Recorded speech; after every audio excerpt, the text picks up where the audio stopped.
Good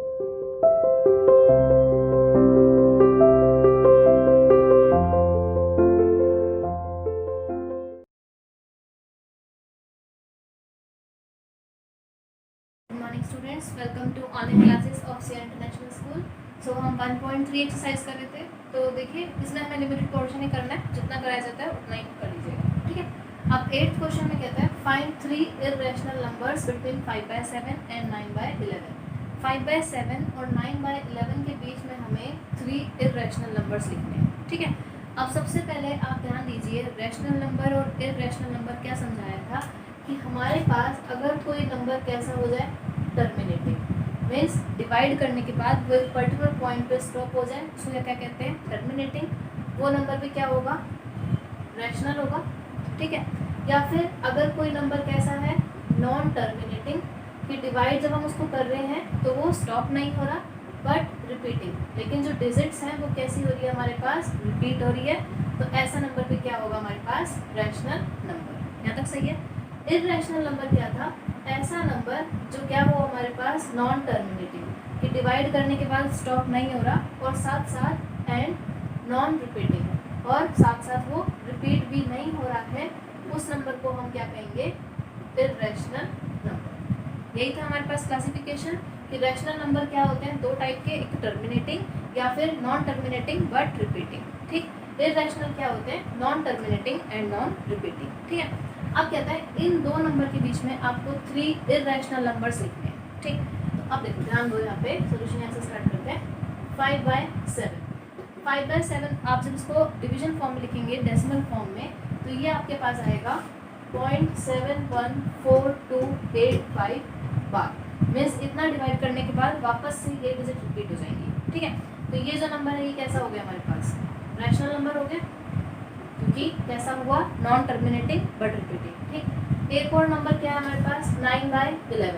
इसको भी जब आप डेसिमल फॉर्म में लिखोगे तो ये आपके पास आएगा 0.81 बार। अब 8181 रिपीट होता जा रहा है लेकिन नॉन टर्मिनेटिंग है, तो ये भी कैसा हो गया हमारे पास, रैशनल नंबर, ठीक है। तो अब हमें इन 2 नंबर के बीच में अपने 3 इर्रेशनल नंबर लिखने हैं, ठीक। तो आप ध्यान दो, एक नंबर तो क्या है, अराउंड हम कह सकते हैं 0.71 कुछ है, और एक नंबर क्या है, 0.81।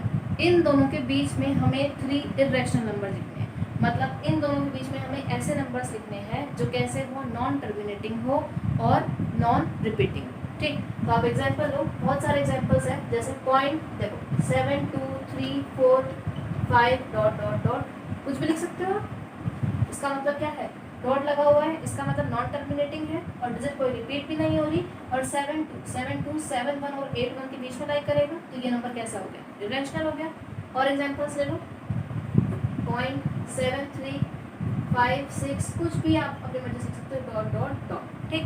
अगर आपने देखो, ये डॉट का बहुत ज़्यादा यहाँ पे इंपॉर्टेंस है। डॉट लगाने का मतलब क्या है कि हमारे पास ये नंबर जो है आगे भी चल रहा है, ठीक। कंप्लीट हमारे पास ये डिवाइड नहीं हुआ है, ये आगे भी चलेगा, तो ये नंबर भी कैसा हो गया, नॉन टर्मिनेटिंग बट रिपीटिंग, और कहाँ से कहाँ लाई कर रहा है, 7 1 और 8 1 के बीच में, तो ये भी कैसा हो गया हमारे पास, इर्रेशनल।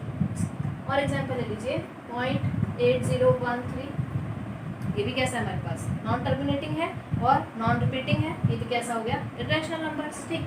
और एग्जांपल ले लो 0.763 542 डॉट डॉट डॉट, ये भी कैसा है हमारे पास, इर्रेशनल नंबर, ठीक है। तो अब इसमें कोई भी एग्जांपल दे सकते हो, मेन आप लोगों को ये क्लियर होना चाहिए कि रैशनल क्या होते हैं और इर्रेशनल नंबर्स क्या होते हैं, ठीक है।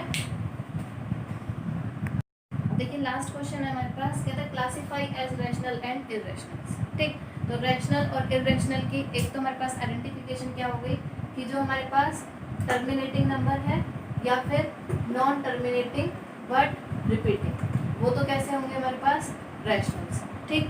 और एक और क्या था, non terminating and non repeating, ऐसे नंबर्स क्या होंगे हमारे पास, इर्रेशनल।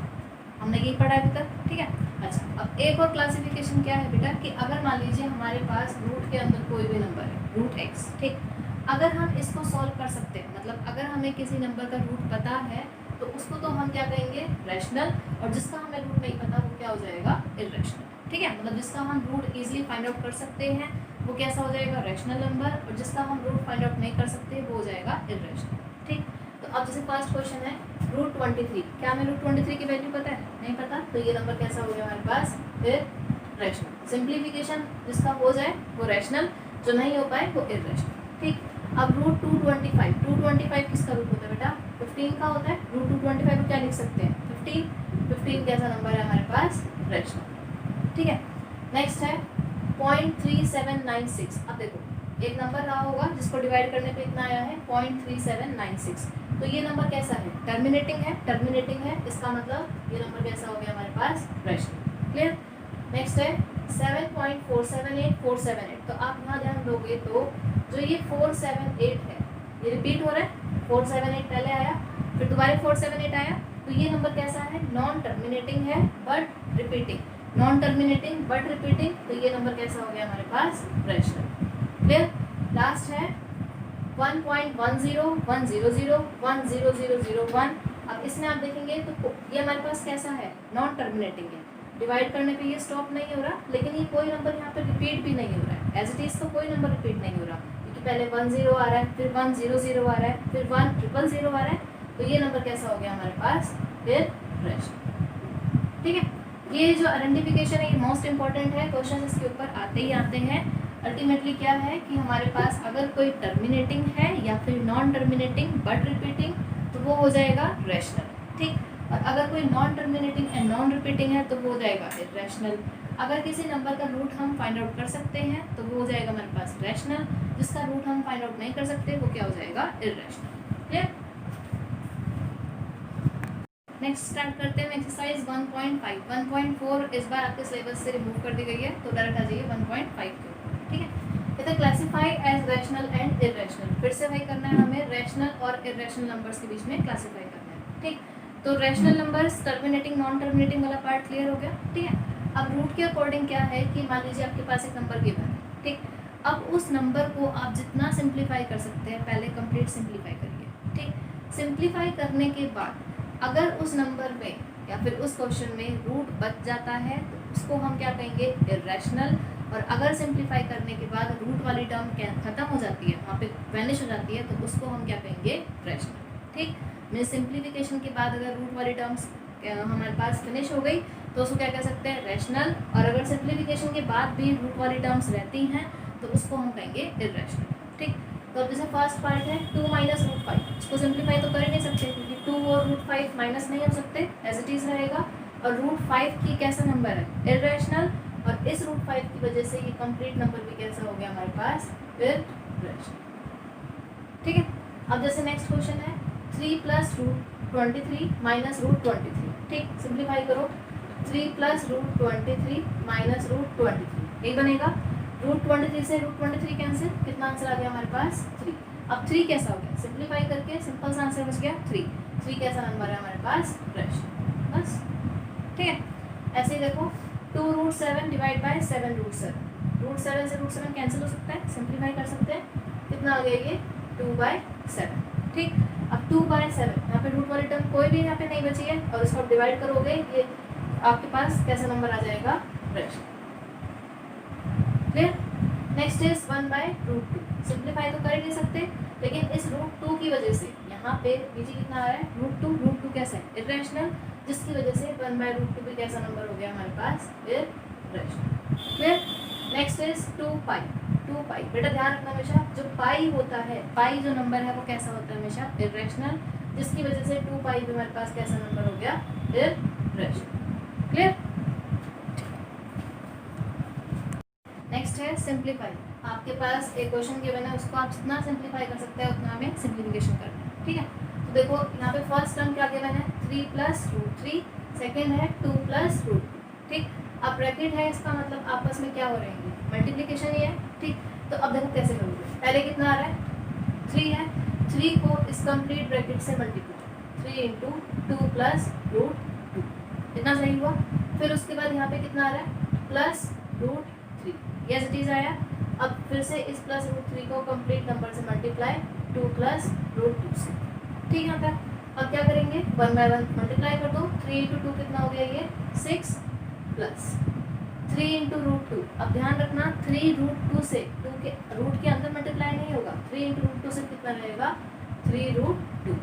ठीक है, यहाँ तक plus √3 into two, √3 into two वापस से वही है 2√3। बिल्कुल ध्यान रखना, देखो अगर हमारे पास आता है 3 इंटू √5 तो इसका मतलब क्या बनेगा, ये 3√5। रूट वाली टर्म सिंपल टर्म से डायरेक्ट मल्टीप्लाई नहीं हो सकती, ठीक है।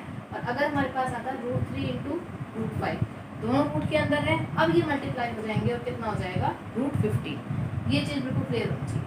ये 3 इंटू √5 कितना बनेगा 3√5 और √3 इंटू √5 कितना बनेगा √15, ठीक है। ऐसे ही प्लस √3 को 2 से मल्टीप्लाई कर दिया 2√3, next is plus √3 into √2, √3 into √2 कितना हो जाएगा √6, ठीक।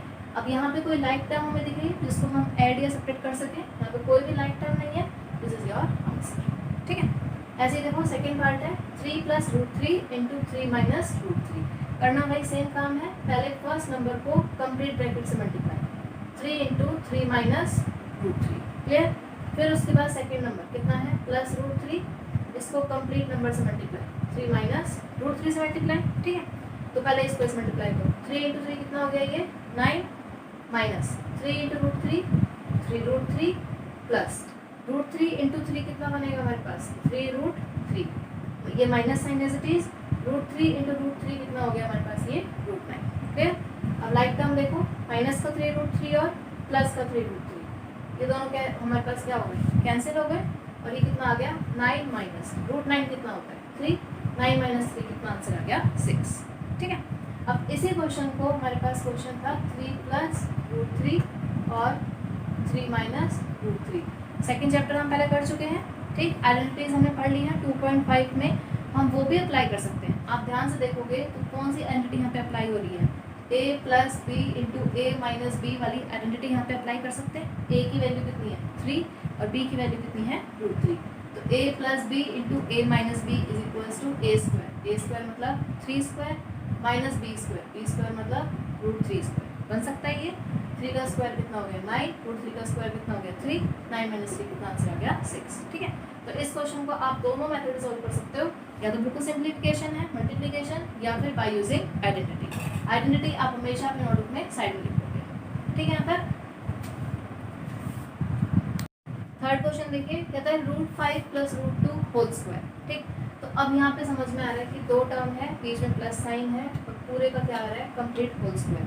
तो हम कौन सी आइडेंटिटी अप्लाई कर सकते हैं अपनी, a प्लस बी का होल स्क्वायर बन रहा है, किसके इक्वल होगा a square plus B square plus 2ab।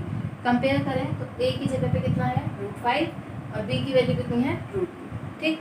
तो a प्लस बी का होल स्क्वायर अप्लाई कर सकते हैं, तो ये कितना हो जाएगा हमारे पास a square means √5 whole square plus b square means √2 whole square plus 2ab, 2 into √5 into √2, यही रहेगा। अब देखो √5 का स्क्वायर कितना रह गया 5 प्लस √2 का स्क्वायर कितना हो गया 2 plus 2 as it is √5 into √2 कितना हो गया हमारे पास √10, क्लियर। अब जो हमारे पास लाइक टर्म है, लाइक टर्म कौन सी है 5 और 2 कितना हो गया हमारे पास 7 प्लस 2√10, ये हमारे पास आंसर आ गया, ठीक है। ऐसे देखिए फोर्थ क्वेश्चन है √5 माइनस √2 √5 प्लस √2, ठीक। तो हमने फिर से देखा a minus B into A plus B बन रही है आइडेंटिटी। मेनली क्वेश्चंस तो आपके आइडेंटिटी से ही सॉल्व हो जाएंगे, जो जिनमें आइडेंटिटी अप्लाई नहीं हो सकती उसको आप डायरेक्ट मल्टीप्लाई कर लो, a minus B into A plus B, इसके इक्वल बनेगा a square minus B square, जहाँ पे a की वैल्यू कितना है √5 और b की वैल्यू कितनी है √2, तो a minus B into A plus B is equals to a square means √5 square minus B square means √2 whole square, ठीक है। अब √5 का स्क्वायर तो कितना हो गया 5 माइनस √2 का स्क्वायर कितना हो गया 2, 5 माइनस 2 कितना आंसर आ गया हमारे पास 3, ठीक है। यही तक करना है। अब इस चैप्टर के सिर्फ 2 टॉपिक्स रह गए हैं जो आपकी एक और वीडियो बनाएंगे और ये चैप्टर भी आपका कंप्लीट हो जाएगा, ठीक है।